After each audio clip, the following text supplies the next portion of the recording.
The call comes at 2 a.m., and Stephanie hears it through the wall. She's already awake. She's been awake since midnight, lying on top of her covers in the thick Chicago July heat, listening to the fan rattle on its third rotation like it's about to give up. When her mother's voice drops, that clipped, careful register she only uses at work, Stephanie rolls off the bed and presses herself against the hallway wall. She listens. Seoul National Hospital. Fellowship. Once-in-a-generation opportunity. She hears her mother say, "I have a daughter," and she already knows what's coming. The polite exit. The apology dressed as sacrifice.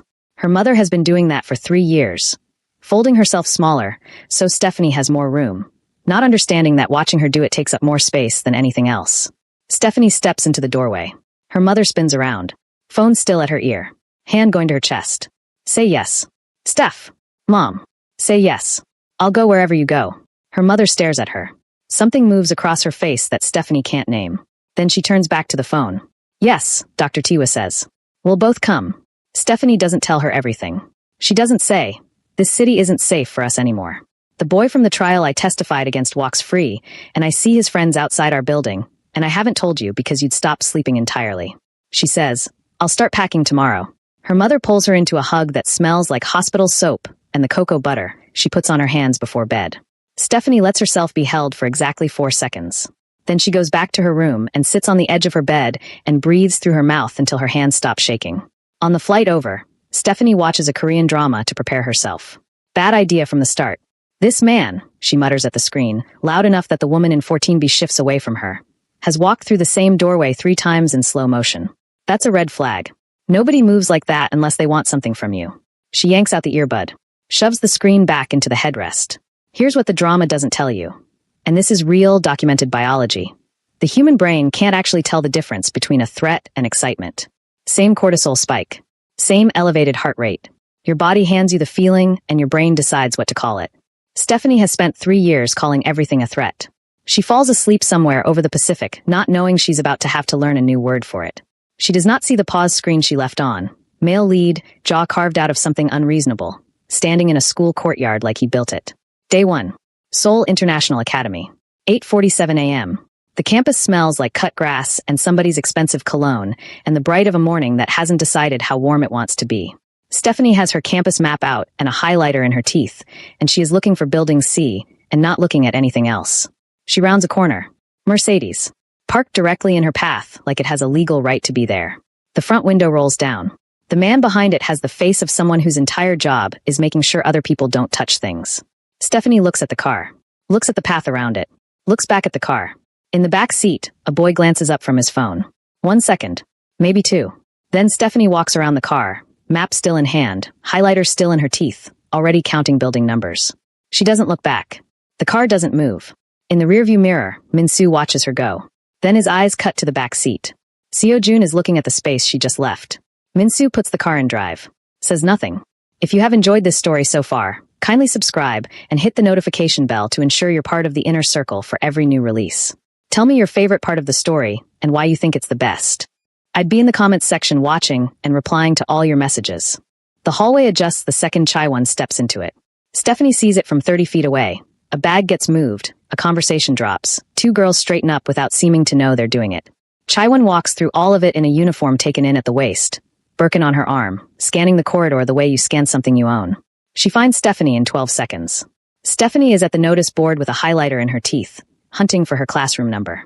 The notice board smells like old tape and the dry erase marker someone used on the glass case beside it. She's been standing here for 4 minutes, and she's starting to think the building numbering system was designed by someone who hated students personally. "You must be the new transfer." The voice lands right beside her ear. "American?" Stephanie pulls the highlighter from her teeth. "Yeah, your Korean is going to be, well, a small breath. The kind that does the work of a sentence. It happens to all the scholarship girls. You'll find your footing eventually." Stephanie looks at her, looks back at the board, finds her classroom number. B114, it was there the whole time, she just kept skipping it. She caps the highlighter. "Thanks," she says and walks. Behind her, the hallway does something it hasn't done in a long time. It waits. Chaiwon stands very still. The Birkin strap is biting into the inside of her elbow, and she doesn't fix it. Then she moves. Same walk. Same posture. But her thumbnail is pressed hard into the side of her index finger, a small white crescent forming in the skin, and she doesn't notice she's doing it. By second period, Stephanie has mapped the following without trying. Chai-won ranks outfits aloud while the teacher speaks. The teacher hears her and keeps writing on the board. At the cafeteria window, Stephanie sees this during break, forehead almost against the glass because the coffee machine inside is the only thing that looks familiar. Chai-won sends a plate back. Then sends the replacement back. Then accepts the third with a smile that makes the server's shoulders drop with relief. There's a chair in the library. No sign on it. No name. But every single person in that library knows which chair it is the same way they know not to touch a stranger's food. Stephanie clocks all of it. Stores none of it. She has bigger things to track. Human social hierarchies form fast, 72 hours fast. There's research on this. Throw strangers into a new environment, and within 3 days they've sorted themselves without anyone calling a meeting about it. Chai-won, you didn't build anything. She just got here first and didn't blink. 3:47 p.m. different corner, same Mercedes. Stephanie stops walking. Looks at the car. Looks at the man in the front seat who is already looking at her with the expression of someone who has had this exact standoff before and won every time. It's a school, she says. Not to him specifically. Just to the situation. It is, Min-soo agrees in careful English. She walks around the car. Same direction as this morning. Bag on one shoulder. Map folded under her arm now because she doesn't need it anymore. This time the car doesn't idle. This time, in the back seat, Seo-jun looks up after she's already gone. At the empty corner, the space where she was. And Min-soo keeps his eyes on the road and his thoughts completely to himself, the way he's learned to do in 11 years of working for this family. He pulls out of the lot. Neither of them says anything. The corner stays empty. Stephanie finds a table at the far end of the cafeteria, corner seat, wall at her back, clear sightline to both exits, and opens her workbook next to her tray. The food smells like something between doenjang and the steam from a dishwasher running hot. She's hungry enough to try it anyway. She gets 4 bites in before a tray lands next to hers. No asking. No, is this seat taken? Just tray down, chair scrape back, girl sitting. Blasian. Mismatched socks. One white, one the color of old mustard. A laugh that escapes her mouth before she's finished her sentence, like it surprised her too. You sat in Chai-won's chair this morning. Stephanie looks up. The notice board chair? The library chair. I wasn't in the library this morning. Day 1 orientation. 8:53 a.m. You sat in it for 40 seconds while the vice principal was talking. Stephanie stares at her. I'm Naomi. She's already opening her lunch. Jinei, but nobody uses that. You're the Chicago transfer. Your mom's at Seoul National. How do you? I grew up here. You pick things up. They talk for 40 minutes. Or, Naomi talks and Stephanie asks 3 questions, and somehow ends up knowing more about Seoul International Academy than she learned from the entire orientation packet. Who matters? Who thinks they matter? And Chai-won you. Naomi maps her blast radius the way someone describes a weather system. She's been doing it since freshman year, Naomi says, pulling apart her rice. Not loud. Never loud. She once told me I was so interesting looking. Like a magazine experiment. In front of 8 people. What did you do? Smiled. That's it. That's it. Stephanie watches her. Naomi's face is open, easy, unbothered. Her socks don't match. She laughs at her own jokes half a second before she finishes them. She seems like the warmest, most harmless person in the building. Across the cafeteria, Chai-won sits at the center table. She doesn't look at Stephanie and Naomi's corner. She doesn't need to. She has a view of the entire room from where she's seated, and she arranged it that way on purpose, and nobody knows that except her. She eats slowly. She watches Naomi laugh. That small, strange smile she can never read crosses Naomi's face. The one Chai-won has been cataloging since freshman year, and still hasn't cracked. And something tightens at the back of Chai-won's jaw. She picks up her fork. Sets it down. Picks it back up. Are you eating that? Her friend Sua asks, pointing at her untouched rice. No, Chai-won says. And pushes it away. Here's something that should unsettle you. Psychological studies show that humans are statistically worse at detecting deception from people they like than from strangers. The warmer someone makes you feel, the harder your brain works to protect that feeling, even when the evidence says run. Stephanie is not a naive person. She survived Chicago. She is simply catastrophically human. That evening, Naomi walks Stephanie to the bus stop. They stand in the damp evening air, the sky the gray-pink color of a bruise healing, and Naomi pulls her jacket tighter and says, One rule. Don't be alone with Chai-won. I can handle her. I know you think that. The bus comes. Stephanie gets on. Through the window, she watches Naomi stand at the stop, hands in her pockets, watching the bus pull away with that small, cheerful smile. Stephanie looks away first. He slides into the seat next to her on a Tuesday. Advanced Korean literature. 10 a.m. The classroom has the stale, slightly sour smell of a room with windows that don't open all the way, and Stephanie is already 3 sentences behind on the reading because her dictionary app keeps freezing. The professor calls on her. She attempts the word. Gets it wrong. Not badly wrong, just the tone, the second syllable landing flat when it should lift. She doesn't wince. She just marks it in her workbook. 30 seconds later, a sticky note appears on the corner of her desk. Hangul on one side, Romanization underneath. A small arrow pointing at the second syllable. She looks left. The boy beside her is already facing forward, chin in his hand, like he's been paying attention to the lecture for the last 20 minutes. Sharp jaw. Easy posture. The kind of face that photographs well without trying. He doesn't look at her. She looks at the note. Corrects her pronunciation silently, mouth barely moving. Gets it right. His name is Park Hyun-woo, and over the next 2 weeks he becomes furniture. The good kind, the kind that makes a place feel livable. He saves her a seat without announcing it. Explains the cultural references she misses without making her feel like she should already know them. On the third Thursday, he appears at her elbow in the corridor with a coffee from a machine she didn't know existed. Third floor east stairwell, he says. Behind the fire door. Nobody tells you about it. The coffee is hot and slightly too sweet, and tastes like it came from a machine that hasn't been cleaned since 2019. But it is hot, and it is there, and Stephanie wraps both hands around it, and something in her shoulders drops half an inch. How did you even find this? I hide from people sometimes. A shrug. You find things. She almost smiles. Almost. Naomi's reaction, when Stephanie mentions him at lunch. She stops chewing. Chews again. Swallows. Then, Hyun-woo. You know him? Everyone knows everyone here. A pause brief, a half-second too long. He's nice. He is. Very nice, Naomi says. And opens her water bottle and takes a long drink and doesn't say anything else. What Stephanie doesn't know, what is happening on the other side of the school at this exact moment, is that Chaiwon is sitting across from Hyun-woo in the east courtyard, the one with the broken fountain that nobody's fixed in 2 years, and she is saying absolutely nothing cruel. She is just talking. Soft voice. Concerned face. And not in the weaponized way she uses on scholarship girls, but something that looks, from the outside, almost real. She seems like she's struggling a little. Adjusting. Hyun-woo picks at the edge of his coffee cup lid. She seems fine to me. She would seem fine. That's the thing. Chaiwon tilts her head. It must be hard though, new country, no one she actually trusts. Someone should be there for her. A real friend. She says it and then moves on, changes the subject, asks about his literature grade, laughs at something he says, and never circles back to it. She doesn't need to. Hyun-woo sits with it for the rest of the day, and by evening he's decided on his own that he should check on Stephanie. Be a better friend. Be someone she can lean on. He doesn't hesitate. He never does. 4 days later. Seo-jun passes the open door of advanced Korean literature. He's not slowing down.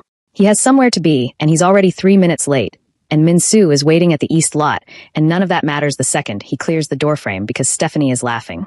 Head dropped slightly, hand coming up to cover her mouth because it came out bigger than she expected. At something Hyun-woo just said. Hyun-woo, who is leaning over her workbook with a pen in his hand, and a grin like he's been working toward that exact reaction for a week. Seo-jun keeps walking. He's at the end of the corridor before he stops. Stands there for 3 seconds. The fluorescent light above him flickers once, the low, electrical buzz of it filling the empty hall. He turns around, walks back past the classroom door. Slower this time. Eyes forward. Inside, Hyun-woo says something else. Stephanie laughs again, smaller this time, the tail end of it, and tucks her hair back and looks down at her workbook. Seo-jun reaches the end of the corridor. He has no reason to be in this wing of the building. He hasn't been in this wing since sophomore year. He goes back to the east lot. Gets in the car. Min-soo pulls out without asking. Seo-jun looks out the window at the school getting smaller behind them and says nothing the whole way home. And Min-soo, 11 years, this family, everything he's seen, says nothing back. Smash that subscribe button and let us know in the comments who you are rooting for. Your support keeps these epic tales coming, so subscribe and join our community today. The library at 7 p.m. smells like old paper and the lemon cleaning fluid the janitors use on the shelves every Wednesday, and underneath that, faintly, the burnt dust smell of overhead lights that have been running since morning. Stephanie has been here since 5. Headphones on. Eyes closed. Mouthing Korean sentences to test them. Annyeonghaseyo, Gamsahamnida, Jeonun. Working through the sounds the way you work a sore muscle. Her workbook is open and color-coded, and in the margin of page 47, she has drawn a small, bored-looking cartoon of the SIA crest. She does not know she's done this. She also doesn't know someone is standing at the end of her row. Seo-jun looks at the table by the window. Looks at the chair across from her. He takes the chair across from her. She opens her eyes. Sees him. Closes her workbook in a single motion, no fumbling. Is this another chair I should know about? What? Nothing. I'll move. I didn't ask you to. She looks at him. He looks back. Neither of them says anything else. She opens her workbook again. He opens his book. The library hums, that quiet of a building settling into itself at the end of a day, a distant door closing somewhere on the floor above, the ventilation system breathing through the ceiling. He glances up at the 12-minute mark. She's mouthing sentences again, eyes tracking left to right across the page. He looks back down. At 26 minutes, she reaches into her bag without looking and pulls out a pack of crackers, opens them with her teeth because her other hand is holding her place in the text, and eats 3 of them before going back to writing. She doesn't offer him any. She's not performing consideration. She just genuinely forgets he's there, which is the thing that keeps catching him off guard. He is not someone people forget is in the room. At 40 minutes, she packs up, stands, pulls her bag onto her shoulder. She doesn't say goodnight. She just leaves. He watches the door for 4 seconds after she's gone, then looks down at his book. He's on the same page he opened to. Outside, in the car, Min-soo watches him come through the library doors 7 minutes later than usual. Notes the look on his face, not troubled, just distracted. Something Min-soo hasn't seen on this face before. He starts the car. Says nothing. It became a thing Min-soo noticed regularly. Same corner. Same silence. Twice a week, Tuesdays and Thursdays, and then somehow Wednesdays too, and nobody announced Wednesday, it just started happening. He's leaving 5 minutes later each session. He tells himself it's the reading. The chapters are long. By week 3, she's arriving 5 minutes earlier. She hasn't told herself anything about it yet. Here's the biology of it, since nobody ever explains this part. When 2 people exist in repeated, comfortable silence together, the brain starts producing oxytocin, the same chemical released during physical touch. You don't have to say a word. You don't have to do anything. Just be near someone consistently, and your nervous system starts making decisions your conscious mind hasn't caught up to yet. Seo-jun's body knew before he did. Stephanie's body knew before she'd admit it. Chaewon finds out about the library on a Thursday. She's not looking for it. She's cutting through the east wing on her way to the parking lot, and she glances through the glass panel in the library door, and she stops walking. Seo-jun is at a corner table. That is not unusual. He uses the library. The girl across from him is. Chaewon stands at the glass. She can't hear anything. Doesn't need to. What she can see is this. Seo-jun's weight is slightly forward. His book is open, but he's not reading it. He's watching Stephanie work the way you watch something that interests you more than you've decided to admit. In 4 years, Chaewon has never seen him sit like that. She stands at the door for 11 seconds. Then she walks to the bathroom at the end of the corridor and runs cold water over her wrists. An old habit, something she does when her chest gets tight, and stands at the sink until her face does what she needs it to do. She comes out of the bathroom completely composed. Walks to the parking lot. Gets in her car. Her driver asks where she'd like to go. Home, she says. And picks up her phone and starts typing, and doesn't look up the entire ride back. The school assembly runs 45 minutes too long and smells like 200 uniforms and the industrial carpet cleaner they used on the auditorium floor this morning. And by the end of it, Stephanie's left knee is bouncing, and she has bitten through the cap of her pen. She finds the rooftop access door at 4:12 p.m. by accident. She's looking for a bathroom and opens the wrong door, and there it is. Gray sky, open air, the distant sound of Seoul traffic 6 floors below. She takes it as a sign. She's got chips from the vending machine on the 2nd floor, her workbook, and her headphones around her neck because the assembly used up everything she had for ambient sound today. She doesn't hear him come up behind her until the door swings. She didn't turn. Just says, "If Chaewon sent you, I'm going to be very disappointed in your career choices." She didn't. She turns. Seo-jun lets the door close behind him. Looks at the chips. Looks at the open workbook on the ledge. Looks at the Seoul skyline going gray-orange in the early evening. He sits on the ledge 3 feet from her. She watches him do this. "You know there are chairs downstairs," she says. "I know." She looks at him for another second, then opens the chips and offers them sideways, not looking at him. He takes 2. They sit. He picks up her student ID from the ledge. It's been sitting there since she emptied her pockets, and reads it. She sees him do it. Doesn't reach for it. Then his lips move. Alyawakani Insula. Her spine goes straight. That is not a name people try. That is a name people read and quietly decide is too much and move on. She has watched teachers, administrators, 3 different immigration officers look at that name and give up. "How did you?" "I looked it up. The pronunciation." He sets the ID back down. "Canine, that's the short form?" Her mouth is doing something she doesn't have full control over. "My mom calls me that." "What does it mean?"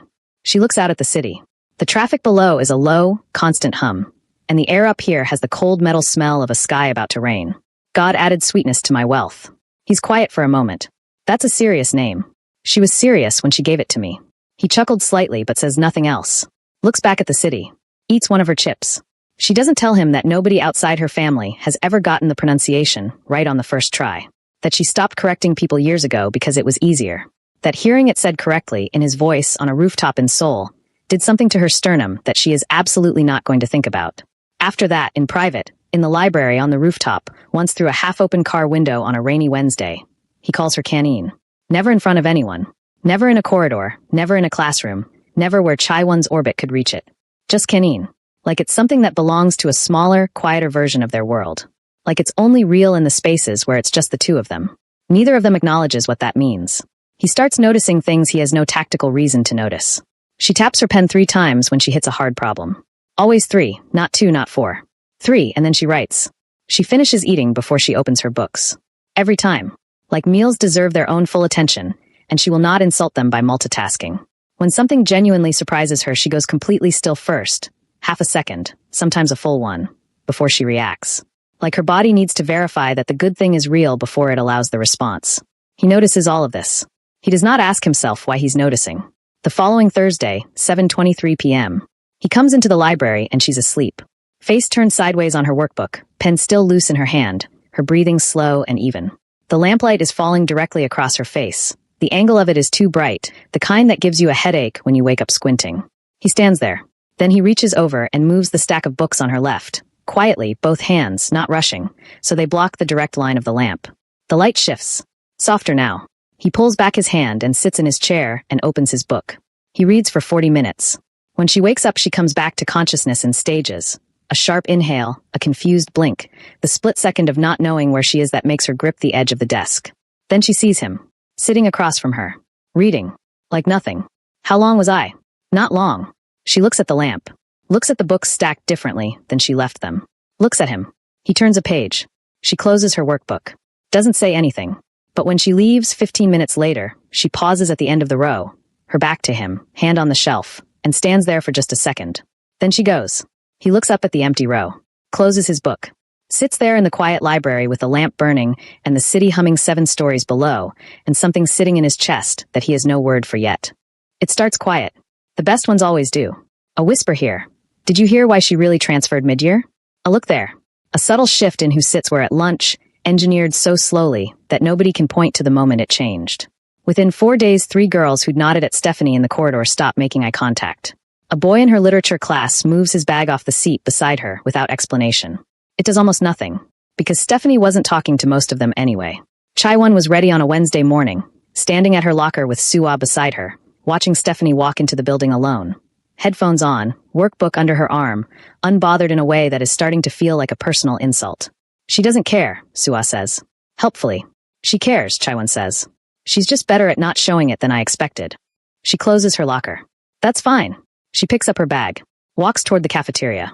Her next move is already formed. Thursday. Lunch. Stephanie is halfway through her rice when Chaiwon sits down across from her. No invitation. No preamble. She sets her tray down like she belongs there. And she does it with such complete ease that 2 girls at the next table actually shift to make room for a person who is not sitting near them. Stephanie looks up. Chaiwon has her concerned face on. Not the cold version, the warm one, the one that sounds like it's doing you a favor. I just wanted to check on you. Adjusting here it's a lot. Especially mid-year. Stephanie sets her chopsticks down. Finishes chewing. The cafeteria has gone a specific kind of quiet. The kind where everyone is still talking but at half volume, because they want to hear this. He's polite to everyone. Chaiwon continues, softer now. I'd hate for you to misread the situation. It's a cultural thing. He's just considerate. I'd hate for you to. To what? Chaiwon pauses. Half a smile. Embarrass yourself. The cafeteria breathes in. Stephanie picks her chopsticks back up. I was in the library studying. He was reading a book. She takes a bite. Chews. I don't know what situation you think you're managing, but I'm fine. Enjoy your lunch. She puts her earbud in. Chaiwon sits there for 2 more seconds, because leaving immediately would be a tell, and she knows it. Then stands, picks up her tray, and walks back to her table with her spine straight and her shoulders square. She sits down. Suah starts saying something. Chaiwon's hand, under the table, is pressing her thumbnail into her palm hard enough to leave a mark. Not now, she says. Suah closes her mouth.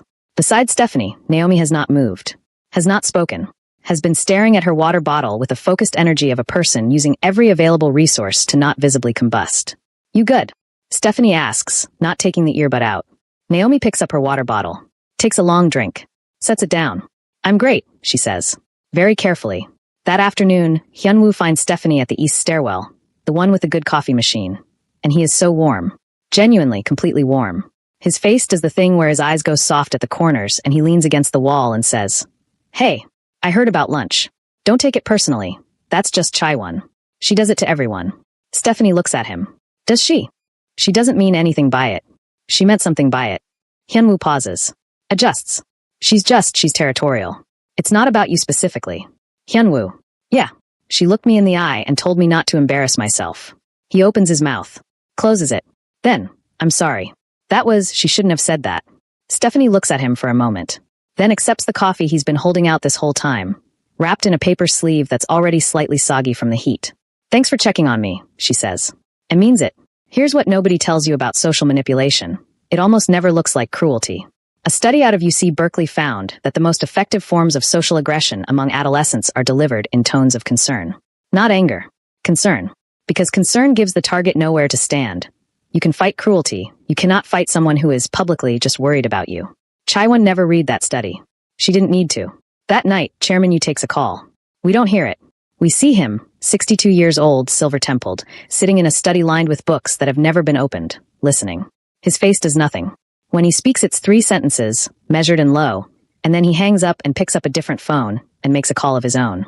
Somewhere across Seoul, in a hospital office that still smells like fresh paint, Dr. Tiwa's computer pings with an administrative notice. She frowns at it, closes her laptop, tells herself she'll deal with it tomorrow. She won't get the chance. There will be 3 more by morning. Subscribe to the channel right now so you never miss a single second of this cinematic journey. The story is moving fast, and you'll want to be here when the final reckoning hits.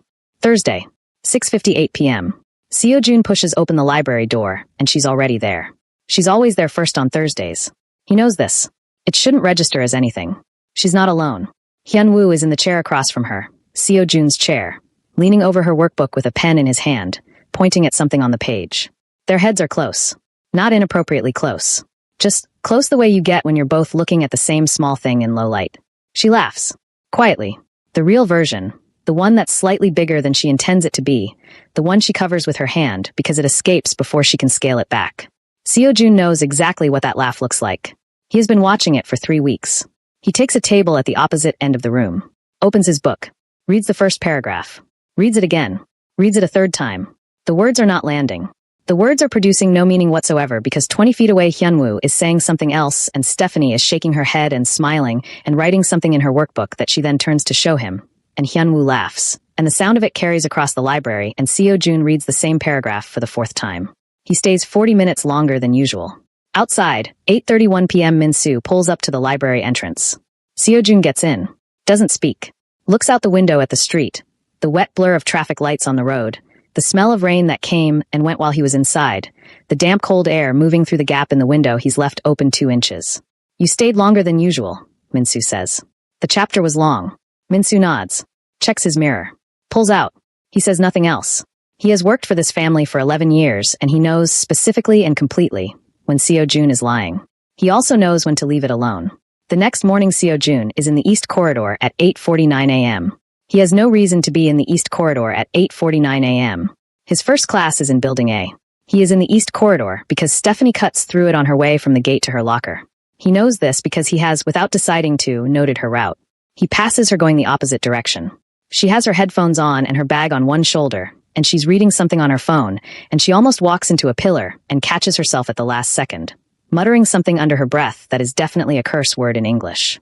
He keeps walking, but the corner of his mouth moves. Once. Brief. He schools it before anyone sees it. The following Tuesday, it rains during 5th period. The heavy, sudden kind that turns the courtyard into a lake in under 4 minutes. And by the time the bell rings, the sky is dark, and the temperature has dropped 6 degrees, and Stephanie is at the gate with her bag held over her head, doing the mental calculation of wait or run. The Mercedes pulls up. Window down. She looks at the car. Looks at the sky.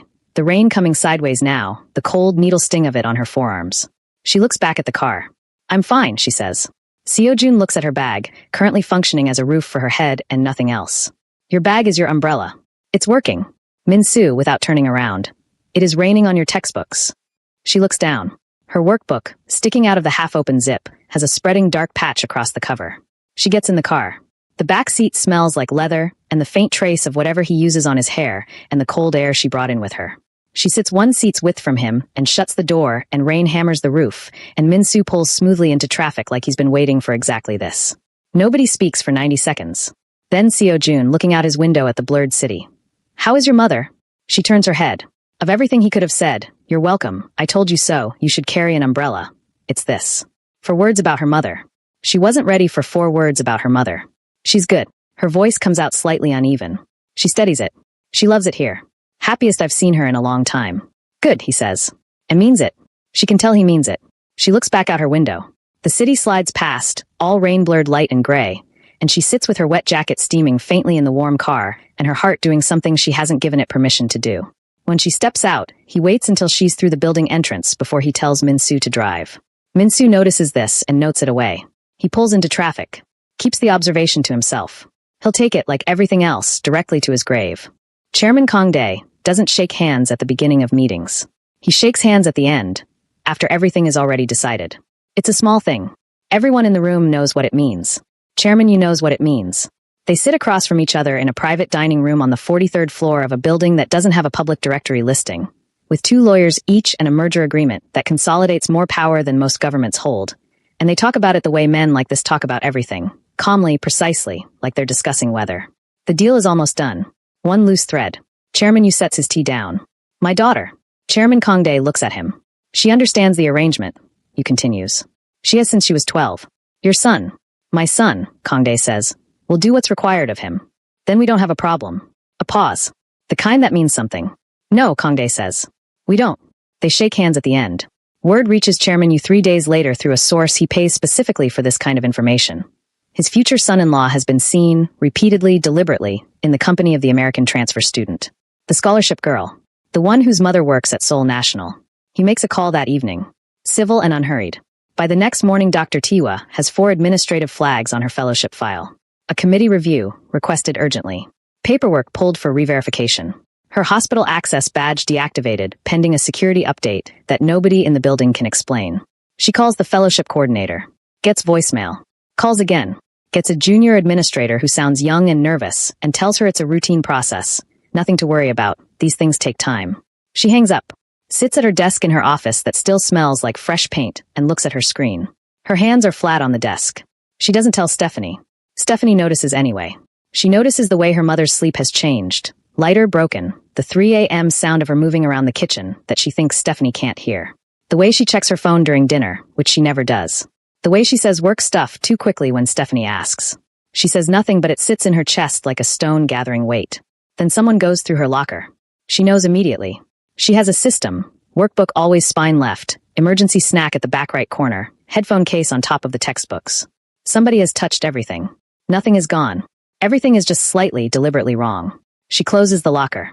Leans her forehead against the cold metal for 1 second. Just one. Then she finds Naomi. Naomi reads the situation off Stephanie's face before she opens her mouth.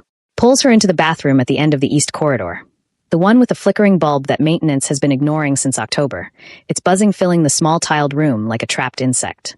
Stephanie tells her. All of it. Locker. Her mother's paperwork. The timing of it. Naomi listens. Doesn't interrupt. When Stephanie finishes, Naomi goes very still. Tell me exactly what was moved. Naomi. Exactly. In order. Stephanie tells her. Naomi nods once. Her face has done something Stephanie can't quite read. Okay, Naomi says. Don't do anything. I'm not going to do anything. The fluorescent bulb buzzes above them. Stephanie looks at her. Naomi. I'm not, Naomi says. Calm. Completely calm. I'm just going to think. That evening. 9:47 p.m. Min-soo gets in the car at the front of the Kong residence and waits until the gate closes behind them before he speaks. His voice is the same register it always is. Neutral. Careful. The American girl's locker was accessed this afternoon. Building B, East Wing. Her mother's fellowship file has been flagged. Committee review, access suspension, for separate administrative blocks initiated in the last 36 hours. In the back seat, Seo-jun goes still. His hand on his knee doesn't move. Who authorized it? Not a question, and Min-soo's silence was the answer. Seo-jun looks out the window. The city moves past, the wet dark streets, the red blur of a traffic light, the smell of rain through the cracked window. He looks at none of it. Take me back to school. It's nearly 10. Min-soo. Min-soo takes him back to school. Here's something worth knowing about power, real power, the kind that doesn't need a title. South Korea's top 10 family-owned conglomerates, called chaebols, control nearly a third of the country's entire export economy. They are older than the modern government. They have outlasted presidents. When 2 of them decide something, it happens. When one of them decides to ruin a woman's career over a dinner table conversation, it takes 36 hours and 4 phone calls. Not because they're efficient. Because nobody says no to them. Nobody ever has. Seo-jun knows this. He was raised inside it. He also knows exactly how to use it in reverse. The cultural showcase is a school tradition. 2 students, 1 heritage presentation, the whole assembly watching. Hyunwoo asks Stephanie to partner with him on a Monday, warm and easy, coffee from the 3rd floor machine already in his hand for her. Yoruba and Korean, he says. The textile history connects actually. You'll see. It'll be good. She looks at the coffee. Looks at him. Yeah, she says. Okay. They work on it for 2 weeks. Her kitchen table, his study notes spread between them. The smell of jollof rice her mother makes on Saturdays drifting through the apartment. He is patient with her Korean pronunciation. She corrects him 3 times on Yoruba history, and he writes every correction down. It feels like friendship. It is the best executed performance of his life. And he doesn't even know it, because somewhere inside the performance something real got tangled up in it, and he hasn't separated the two. He won't. Not until it's too late to matter. The night of the showcase, the auditorium smells like 200 people, and the industrial carpet cleaner, and someone's jasmine perfume cutting through all of it. Stephanie is in the 3rd row waiting for their slot in a dress her mother pressed that morning, her notes index-carded and ordered in her left hand. Naomi is 4 seats down. She catches Stephanie's eye and gives her a thumbs up. Stephanie exhales. Hyunwoo is backstage. When she joins him 5 minutes before they go on, he's smiling. That warm, easy, eye-corner soft smile that she spent 2 months reading as safe. Ready, he says. Ready, she says. They walk out together. The lights are warm and too bright, and the auditorium goes attentive. 200 students, a row of teachers, the vice principal at the end with a clipboard. Hyunwoo takes the microphone first. Standard, they agreed, he opens. She picks up at the textile section. He starts talking. For 45 seconds, it's the presentation. The history, the connection, the research they built together at her kitchen table. Then he pivots. It's so smooth she almost misses it. The words change. Our exchange students' incredible resilience. And the air in the auditorium changes with them, that specific drop in temperature when a room realizes something is happening that wasn't on the program. He talks about Chicago. The trial.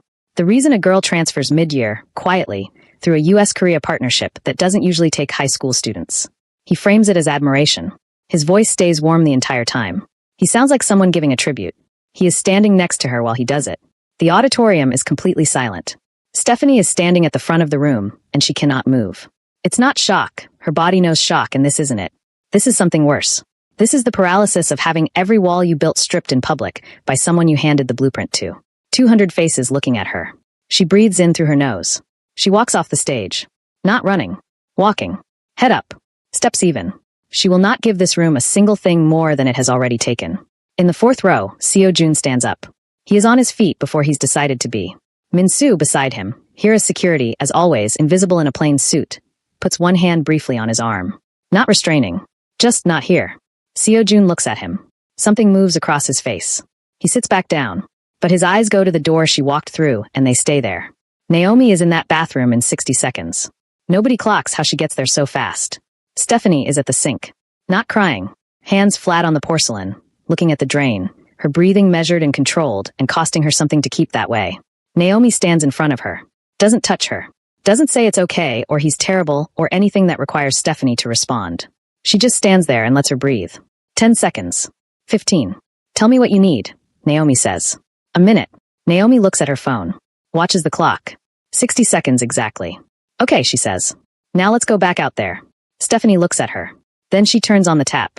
Runs cold water over her palms. Turns it off. Dries her hands. Straightens up. Okay, she says. They walk out together. In the parking lot 40 minutes later, the showcase over and the auditorium emptying, Seo-jun finds Hyunwoo by the east exit. He doesn't raise his voice. Doesn't touch him. Just walks up close enough that Hyunwoo has to tilt his head back slightly to hold eye contact, and stands there, and says one sentence. Quietly. We don't hear it. We see Hyunwoo's face drain. To the color of someone who has just understood, completely and finally, that they have made a mistake they cannot walk back. He nods. Once. A small, tight movement. Seo-jun steps back. Turns. Gets in the car. Hyunwoo tells people, afterward, that he decided to focus on his own coursework. That things got busy. That it just didn't make sense to keep crossing buildings for literature class. Nobody really asks. Nobody asks because the look on his face for the rest of the semester, whenever Stephanie's name comes up, whenever he sees her across the courtyard, is the look of someone who knows exactly what they did and has decided that living with it quietly is the only available option. He made the right call. Smash that subscribe button and let us know in the comments who you are rooting for. Your support keeps these epic tales coming, so subscribe and join our community today. Wednesday night. 3 calls. We don't hear them. We see the aftermath. Seo Jun in his room at 11 p.m., phone face down on the desk, jacket still on, sitting in the chair by the window looking out at the city the way you look at something when you're not actually seeing it. The lamp on the desk is the only light. His jaw is set. His hands are loose on his knees. He stays like that for a long time. Thursday morning. Dr. Tiwa opens her laptop. The flags are gone. All 4. The committee review dropped. The access suspension reversed. The paperwork, the re-verification requests, the security update that nobody could explain, cleared. Every single one, overnight, no explanation given, no email from the coordinator, no junior administrator calling back. She sits at her desk for a full minute looking at the screen. Then she closes the laptop. Opens it again. Checks twice. Still gone. She puts her hand over her mouth. Sits there. Breathes. The library. Friday. 6:43 p.m. Stephanie comes in and sits across from him and opens her workbook, and for 6 minutes neither of them says anything. The library hums. Someone returns a book at the front desk. The soft thud of it, the librarian's murmur of thanks. Then, my mom's paperwork cleared. He doesn't look up from his book. That's good.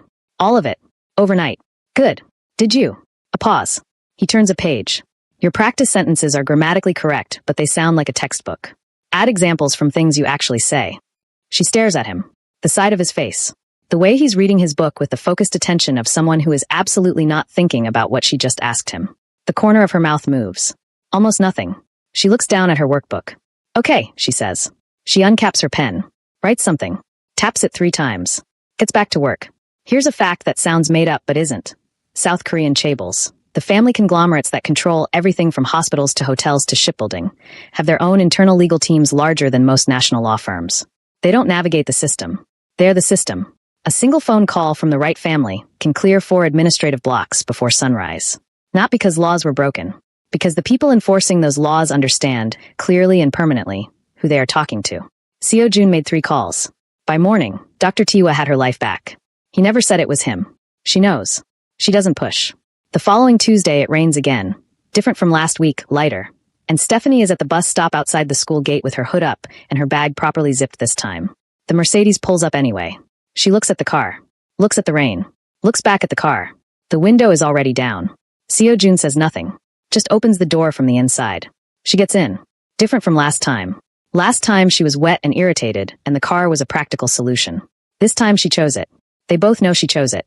Minsu pulls into traffic. The rain taps the roof, that soft, uneven percussion of light rain on metal, the windshield wipers moving in a slow rhythm. The city outside is gray and close and smells like wet concrete through the cracked window. 1 seat between them. Same as always. Seo Jun looks out his window. Stephanie looks out hers. Then he says, "How is your mother?" She closes her eyes for 1 second. Opens them. She's sleeping again. Properly. Her voice is even. Careful. She made a gussy soup last night for the first time since we moved. She only does that when things feel normal. He nods. Still looking at his window. The fellowship, Stephanie says. The paperwork. I know you didn't say it was you. Silence. I know it was you, she says. I needed you to know I know. He says nothing. The rain picks up for 5 seconds, loud and insistent on the roof, then drops back. Thank you, she says. The car stops at her building. She gathers her bag. Reaches for the door handle. Canine. She goes still. He's looking at his window. Not at her. His reflection in the glass is the only version of his face she can see. And it's doing something she's never seen it do before. Something open. Something that doesn't have a name yet. Be careful, he says.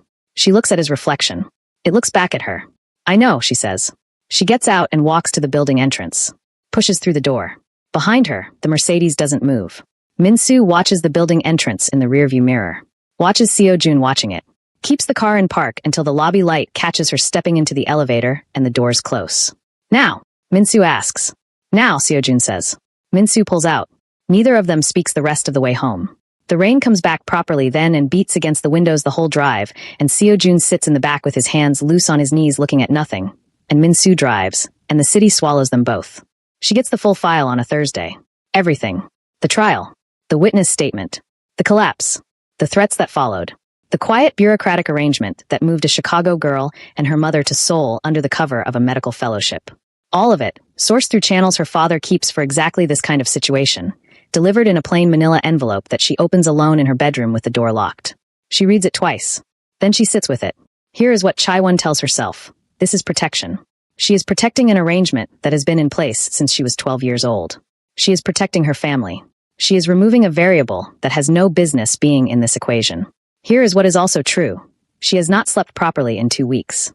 She has watched Seo Jun become someone she doesn't fully recognize, quieter, more present in certain corridors, arriving places without Min-soo sometimes, which he never does.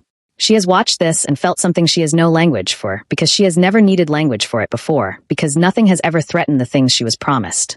She doesn't examine any of that. She picks up her phone. The anonymous distribution goes to every student at SIA simultaneously. Saturday morning, 7 a.m., time for the weekend, when school administration is slow to respond. It lands in inboxes like a flat stone dropped in still water. No name on it. No source. Just information, laid out clean and factual and devastating in the way that facts can be when they're ripped out of context and handed to 200 teenagers before breakfast. Stephanie sees it at 7:23 a.m. She's in the kitchen. Her mother is still asleep. The apartment smells like last night's egusi soup and the faint ghost of the cocoa butter her mother uses on her hands. Her phone is on the counter and she picks it up because she always picks it up first thing, and she reads the subject line, and her stomach drops completely out of her body. She reads the whole thing. Standing at the kitchen counter in her socks, the tile cold through the thin cotton, reading every word. Then she puts the phone face down on the counter. Stands there. She cannot let her mother see this. That thought arrives first, and it arrives completely. The hard, clear priority of someone who has been protecting people longer than she should have had to. She picks up the phone. Calls Naomi. Naomi picks up on the second ring. Stephanie hears her breathing change. She's already read it. Where are you? Naomi says. Home. Stay there. I'm calling you back in 10 minutes. Naomi. 10 minutes, Steph. She hangs up. Across the city, Seo Jun reads it in 30 seconds. He's at his desk. Early morning, the city outside his window still gray and half awake, the email open on his laptop. He reads it once. The hand resting on the desk goes completely flat, fingers spread, pressing into the surface. He picks up his phone. Calls Min-soo. His voice, when Min-soo answers, has a register Min-soo has heard exactly twice before. The tone of someone who has made a decision and is now simply executing it. Find out which device. Which account. Which channel. Min-soo says, give me 2 hours. Naomi calls back in 8 minutes, not 10. It came from a ghost account routed through 3 servers, she says. As if this is information a person just has. As if she pulled it from somewhere obvious. Can you trace it? Stephanie asked. There was a pause, a brief, 1 second. I'll make sure the right people know who sent it, Naomi says. Naomi. Don't. I'm not going to do anything, Steph. Calm. Completely calm. I'm going to make sure the truth gets to the right places. That's all. Stephanie stands in her kitchen. Her mother is still asleep down the hall. The phone is still warm in her hand. Okay, she says. She should ask more questions, but she doesn't. By Sunday evening, the anonymous channel that traces the distribution back to Chaiwon is already moving through student group chats. By Monday morning, it hits the school board. By Monday afternoon, Chairman Yu's assistant is fielding calls from the SIA board of directors that he is visibly unprepared for. The routing used to expose Chaiwon is layered. Ghost accounts inside ghost accounts. The kind of thing that takes resources and knowledge and time, none of which a bullied student with a grudge assembles over a weekend. Min-soo brings this to Seo Jun's attention on Monday evening. Sets a single printed page on the desk. Taps it once. Seo Jun reads it. Goes still. Pull everything you have, he says. On Naomi Jinei. The students who feared Chaiwon, who performed for her, orbited her, moved their bags and lowered their voices and gave up their chairs without being asked. Turned against her with the speed of people who have been waiting for exactly this. It is not pretty. It is not fair. It is exactly how power works when it tips. Chaiwon watches it happen from inside it. She goes home Monday evening. Takes the elevator to her floor. Unlocks her bedroom, closes the door. She stands in front of the floor-to-ceiling mirror for 30 seconds. Then her fist goes back and the mirror goes in a single catastrophic sheet. The whole thing, the sound of it filling the room and then gone. She sits down in the middle of the glass and didn't move for 20 minutes. This is the version of her nobody has seen. This one, sitting perfectly still in broken glass in her school uniform with her hands loose in her lap and her face completely empty, is the one that would actually frighten people if they knew it existed. Her phone buzzes on the bed above her. Her father. She looks at it and let it ring out. Looks back at the glass around her. The phone starts again. She reaches up. Picks it up. Appa, she says. Her voice comes out completely steady. Not a crack in it.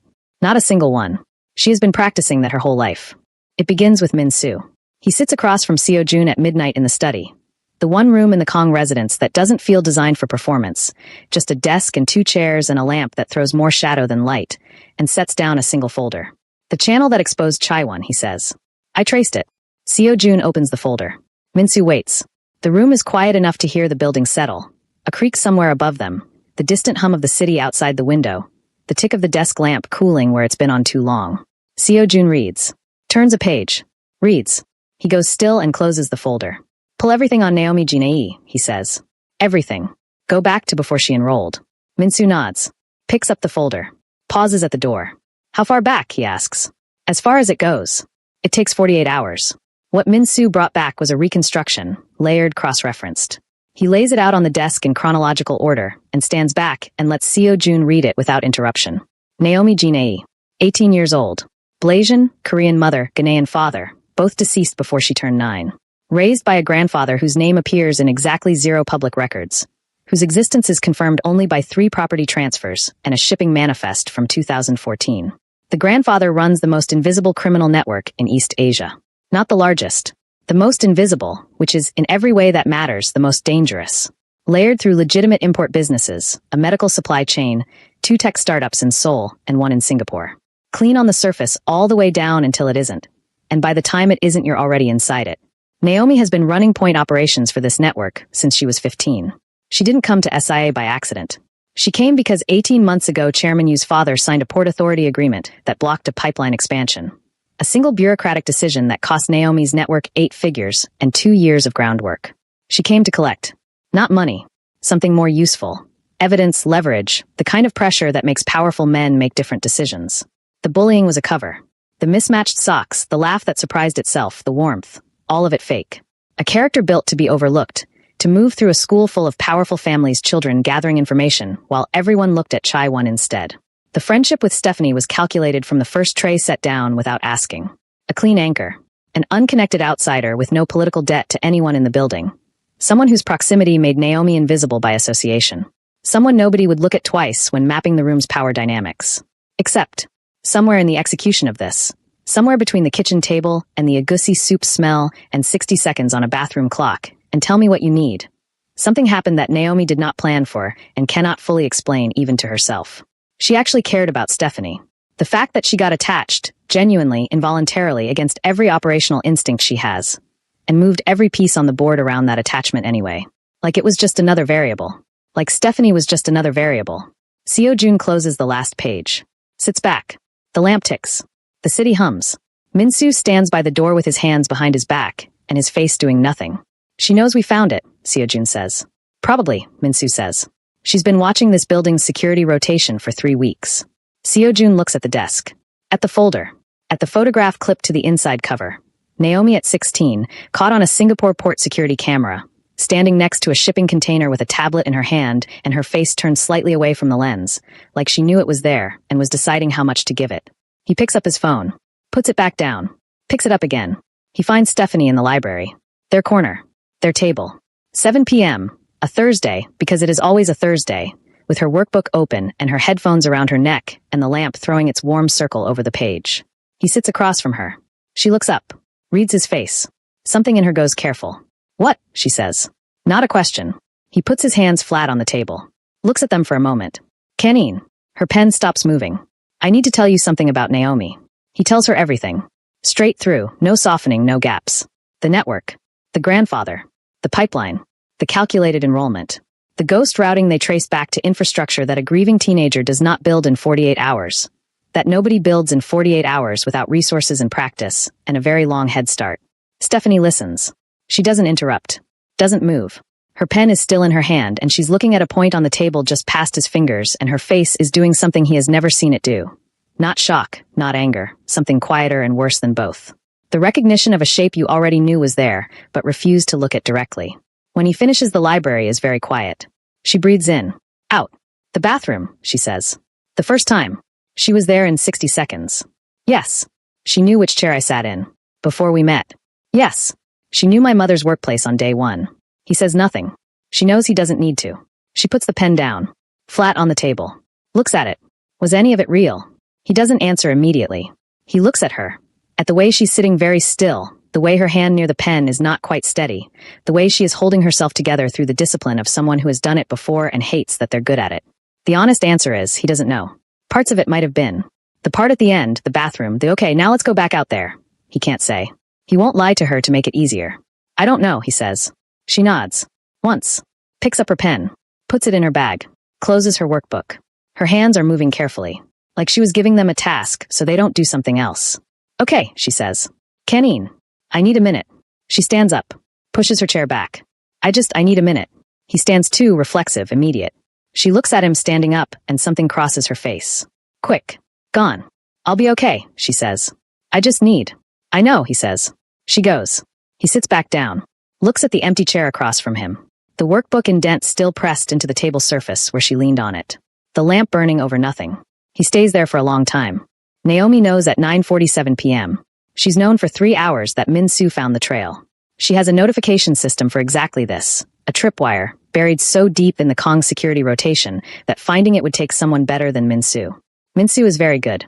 He found it anyway. She sits on her apartment floor with her back against the couch. She was on the floor, which is where she goes when she needs to think without the softness of furniture confusing things. And her phone in her hand. Stephanie's last message is on the screen. Sent this morning. A meme about Korean grammar. A badly drawn cartoon of a student drowning in verb conjugations with the caption. Me in every class except the one Seojun is in. Because she'd had a good literature class and she'd wanted to tell someone and Naomi was the someone she told things to. Naomi had laughed at it. Actually laughed. Not the structural laugh she deploys when warmth is useful. The real one. The one that comes up before she can decide whether to let it. She sits with the phone in her hand. The apartment is quiet. Clean. Everything in it chosen carefully and arranged for function. There is nothing here that doesn't serve a purpose. Nothing kept for sentimentality. Nothing that would slow down a fast exit. She built this space the way she builds everything. She picks up the other phone. The Sirin Labs Solarin. No names in any contact. Just numbers she has memorized and will never write down. She makes the call. It's me.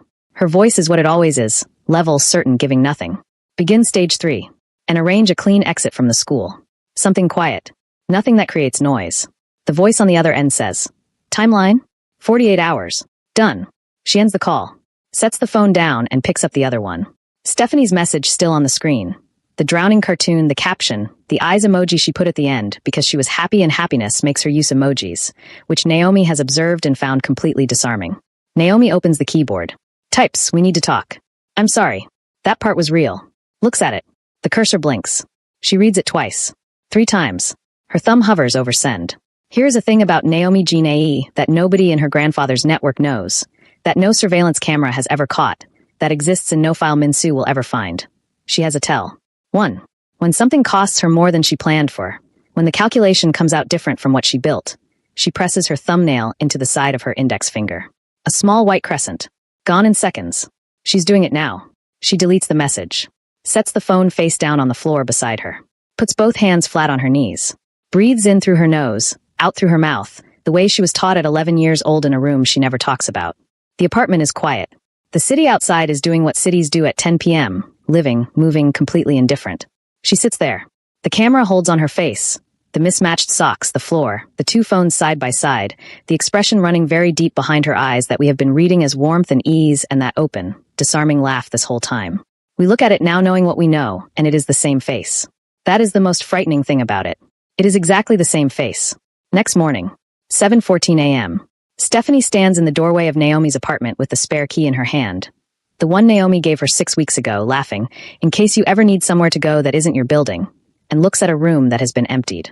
With the look of someone who has done this before, and knows which things to take and how to leave a space that gives nothing away. The furniture is still there. The furniture means nothing. Everything personal is gone. Stephanie stands in the doorway for a long time. The apartment smells like the lemon cleaning fluid, and underneath it, faintly barely, the specific conditioner Naomi uses on her hair. Already fading. She looks down. Just inside the door, on the floor, one sock. Mustard yellow. The left one, from the pair Naomi wore on day 1. Stephanie picks it up. Stands there holding it. Then she looks behind the door. Something made her look, some instinct she can't name. And on the wall, in marker, in handwriting she would know anywhere.